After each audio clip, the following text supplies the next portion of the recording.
હું છું ભરત Bavisi, Vraj digital news Amreli. આજે જન્માષ્ટમીનું પર્વ છે।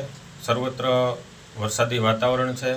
તારીખ 25, 26 અને 27 સમગ્ર ગુજરાત અને ખાસ કરીને સૌરાષ્ટ્રના કેટલાક જિલ્લાઓની અંદર ભારેથી અતિભારે વરસાદની આગાહી છે। ત્યારે તહેવારો જન્માષ્ટમી એટલે સમગ્ર વિશ્વ ભગવાન જગદીશ શ્રી કૃષ્ણ કનૈયાના જન્મના વધામણા। આમ તો આ તહેવારોની અંદર સૌરાષ્ટ્રની અંદર દરેક શહેરની અંદર ભાતીગળ લોકમેળાઓના આયોજન થયેલા હોય છે, પરંતુ આ વર્ષે વરસાદી માહોલ અને કેટલીક આકસ્મિક દુર્ઘટનાઓને કારણે સરકારશ્રીએ મેળાની અંદર મંજૂરી ઓછી આપેલી છે, રાઇડ્સોને મંજૂરી આપેલી નથી, એટલે કોઈ એનજીઓએ શહેરોની અંદર મેળાઓનું આયોજન કરેલું નથી। પરંતુ લોકો છે એ ગમે તે રીતે મનોરંજન છે એ શોધી લેતા હોય છે। ત્યારે પ્રકૃતિ સોળે કળાએ ખીલેલી છે, વરસાદના અમીછાંટના થયેલા છે અને આજથી 5000 વર્ષ પહેલાં જે રીતે કૃષ્ણ જન્મની અંદર વરસાદી માહોલ હતો એવો જ આજે મેઘલી રાતે અમીછાંટના થઈ રહ્યા છે, ભારેથી અતિભારે વરસાદ થઈ રહ્યો છે। ત્યારે લોકો પોતપોતાની રીતે શહેરી મહોલ્લા